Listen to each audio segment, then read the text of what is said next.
I found a box of birth control pills in my widowed mother-in-law's room. I replaced the pills with ordinary stomach medicine.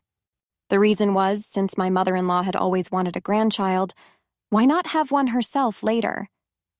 Mrs. Thompson from the house next door confronted my mother-in-law by throwing her a bank card and telling her that it was the payment for giving a child to our family. I installed a small camera in the bedroom. After coming home from work, I often noticed that the bed, which used to be perfectly made, was rumpled, and the alarm clock where the glass on the nightstand had been subtly moved.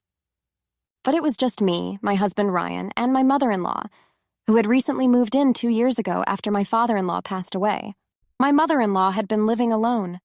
Ryan and I had agreed to live alone before marriage, but 2 months into our newlywed life, he used a touching story to bring his mother to live with us.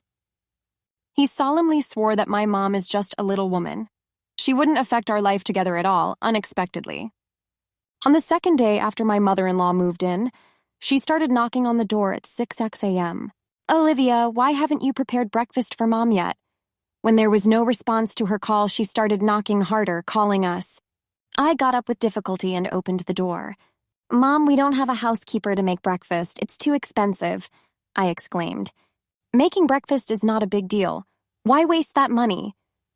She barely reached my nose, but her attitude was imposing as she stared at me. Ryan kept sleeping like a log, considering that he had worked late the night before. I didn't wake him. Instead, I resigned myself to go to the kitchen to heat up some bread and then fry eggs and ham to make sandwiches. My mother-in-law pushed aside the sandwich. "Is this breakfast? Are you kidding me? This is what Ryan and I normally eat for breakfast. What do you want to eat? I'm not asking for much. There should be oatmeal in the morning, preferably not repeated within a week. The side dishes can be anything, but there must be bacon and sausages, right? Protein is nutritious, but should not be too greasy. Just like breakfast at the Rosewood Coffee would be fine." Her saliva flew over my face. As she continued talking, I wiped my face and took the keys to go buy breakfast for her. She kept talking. "I'm not asking you to buy it, I want you to make it. What's bought is unhealthy, who knows what ingredients they use. Hey, how dare you leave while I'm talking?" In the following days, she became increasingly domineering. After dragging out the housekeeper who worked for hours, all the domestic burden fell on me. She insisted that clothes could not be put in the washing machine. They had to be washed by hand to be clean. She unplugged the dishwasher, saying it wasted electricity and water. She would come into our bedroom in the middle of the night to turn off the air conditioner, arguing that she feared we would catch a cold. I had accumulated a lot of resentment. When I saw the surveillance video, I finally exploded. 2 days had passed since I installed the camera that day. I had just finished a project proposal and sat at my desk to review the footage at triple speed. Unexpectedly, I saw Mr. Thompson hugging and kissing my mother-in-law as they entered my bedroom, then the two of them rolling around in my bed. Mr. Thompson lived next door and had an apparently perfect family. Who could imagine he was having an affair with my mother-in-law? Seeing the tangled figures in the video, I felt a wave of nausea and ran to the bathroom, completely vomiting my lunch. The two moved with practiced ease. They were clearly habitual offenders. I steadied myself and prepared to tell Ryan everything that night, and then confront his mother about it together. After dinner, I played with a USB drive in my hand that contained a copy of the video. I was trying to find a way to bring it up. Ryan came out of the bathroom, freshly showered with only a towel around his body and steam coming off him. He hugged me, rubbing his beard against my face. He took the USB drive. "What's this?" I took a deep breath. "Why don't you watch it?" Curious. He connected it to the computer, but just as he was about to click on the file, I stopped him. I felt a sharp pain in my abdomen, more intense than anything I had experienced before. My calves began to tremble slightly. I fell to my knees, curling up and holding my stomach. He panicked and came to support me, massaging my abdomen. "No hospital," I managed to say. He quickly dressed, lifted me up, and ran to the hospital. At the hospital, they drew blood and ran tests. I'd already used all my strength, and my forehead was covered in cold sweat. It wasn't long before I even developed a high fever. The test results showed acute liver damage, cause unknown. The doctor told us it could be due to improper and uncontrolled use of medication. Ryan and I looked at each other, confused. I hadn't taken any medication recently, and my diet had been quite normal. The only difference was a soup that my mother-in-law had offered to cook voluntarily that night, saying it was to nourish my body, especially for me. Under Ryan's questioning, my mother-in-law finally admitted that the soup was actually a medicinal concoction she had obtained from a so-called master. "What kind of medicine?" Ryan asked. "A fertility soup," she replied. I was exhausted, both physically and mentally. I had always been weak since childhood, and doctors had advised against pregnancy. Besides, I had personally decided not to have children and had discussed it thoroughly with Ryan before marriage. He had firmly said he supported my decision. My family had bought our marital home so we could live as a couple. I had said nothing when his mother moved in, and she had tried to make me take various strange medicines several times, which I had always refused for various reasons. I had complained to Ryan about this, but he said that older people are like that and asked me not to take it into account. Now, she had done something like this. If the situation had been more serious, I could have accused her of attempted murder. I stayed in the hospital to recover for quite a while. This incident was hastily resolved. Ryan severely warned his mother not to give me any more unknown substances, to which she reluctantly agreed. The day I was discharged, Ryan came to pick me up. He wanted to handle the paperwork in the hospital corridor. I unexpectedly heard his mother's voice. "Ryan, I've asked the doctors. They say Olivia's body probably can't handle having children." Ryan already knew this, so he dismissed it with a few words. Then I heard his mother lower her voice. "I found a good girl for you." "Ow! What are you saying? Mom?" Ryan asked.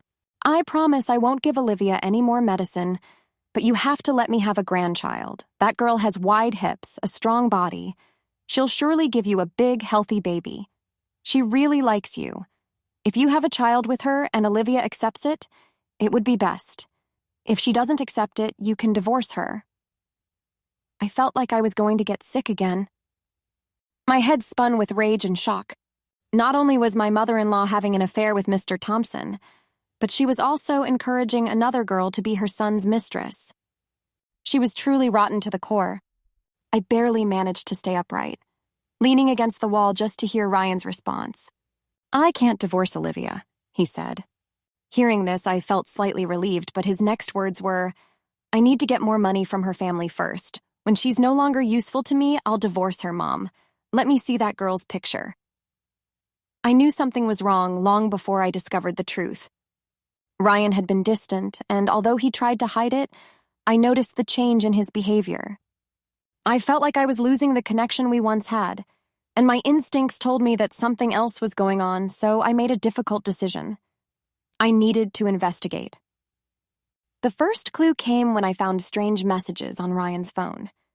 They weren't just banal texts, but conversations that suggested something more. When I saw that he was constantly exchanging messages with a woman I didn't know, my heart sank. I knew I needed to confirm my suspicions, so I started to observe more closely. I went beyond the messages and began monitoring his emails and even his calls. The evidence piled up, and eventually I found the confirmation I dreaded. Ryan was in a secret relationship with another woman. A woman who, according to the messages, was being used to fulfill his mother's desire for a grandchild. I was devastated, but also determined I couldn't allow Ryan and his mother to go unpunished. I began to carefully plan my revenge. First, I gathered all the evidence I could. I printed the messages, saved photos, and made copies of all the documents proving the betrayal. Next, I consulted a lawyer to understand my legal options. I decided that by exposing the betrayal, I would also file for divorce. As the relationship was irreparably damaged, the next step was to learn more about Ryan's mother's involvement. I knew she had played a crucial role in all this and needed to ensure she also faced consequences. I interacted more with her, trying to gather more information about her actions. The revelation of Ryan's infidelity was just the tip of the iceberg. The situation took an unexpected turn. While investigating the betrayal, I discovered that my mother-in-law was pregnant. At first, I couldn't believe it. My heart was broken, and I didn't want to accept that something so absurd could be happening. However, there were signs of evidence, and despite her nervousness, my mother-in-law seemed to be hiding something. I knew I needed to act with caution. My strategy was to stay calm and do whatever was necessary to confirm the pregnancy. Since my mother-in-law was reluctant to take a pregnancy test due to nervousness and embarrassment, I decided to take a more subtle approach. I began talking to her about the symptoms I had noticed, trying to gently raise her awareness. Eventually, she started to open up a bit more, and after much insistence, I managed to convince her to take a test. But to avoid raising suspicion, I suggested she collect a urine sample and put it in a container I had for a routine health checkup. She didn't know that the goal was to test for pregnancy without her realizing it. When she went to the bathroom, I made sure to be close by to ensure everything went smoothly. After she left, I took the sample and conducted the pregnancy test. The result was clear. She was indeed pregnant. This was the final detail I needed to complete my revenge plan. The dinner night arrived, and it was time to reveal the whole truth. I invited Ryan and his mother to the house, planning a final confrontation. Additionally, I called my family and his family, who, although they didn't like Ryan and my mother-in-law very much, came to the dinner because I had promised a big revelation, and everyone thought I was pregnant and going to make an announcement. The dinner was elegantly decorated, but the tension was palpable. While everyone settled in, I prepared a presentation. I began speaking about the importance of transparency and honesty before revealing the evidence I had gathered. I showed the messages and photos of Ryan's secret relationship with the other woman. Then calmly, I moved on to the most shocking part, the pregnancy test of my mother-in-law. First, I showed the test and everyone was very surprised, as they thought I would be pregnant by the man who betrayed me. My mother-in-law didn't even care about the betrayal and started celebrating. But soon after, I presented the container and the test, revealing that the test was actually hers, meaning she was pregnant by Mr. Thompson. The room fell into absolute silence. As I displayed the evidence, Ryan appeared to be in shock. His expression changed from anger to despair as he saw the proof.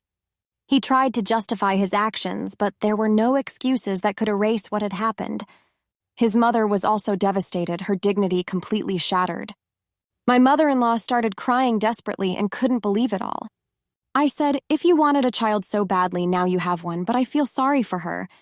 Ryan, in a moment of indignation, demanded that for the divorce, I sell the house and give him half of the money. His tone was challenging, as if it were his last attempt to control the situation. However, I was prepared for this moment. Before the dinner, I had taken steps to transfer the house to my family's name. So when Ryan made his demand, I was able to respond firmly. "The house is no longer yours. It is registered in my family's name. Therefore, you have no claim to it."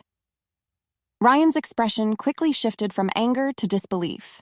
He tried to argue, but I had already made my decision and ensured that my legal protection was in order. The divorce would be finalized with minimal financial complications for me, and Ryan found himself with no recourse to claim what he no longer had a right to. The dinner ended abruptly. Ryan and his mother left, leaving me alone with my family to deal with a sense of closure. The feeling of relief and justice prevailed.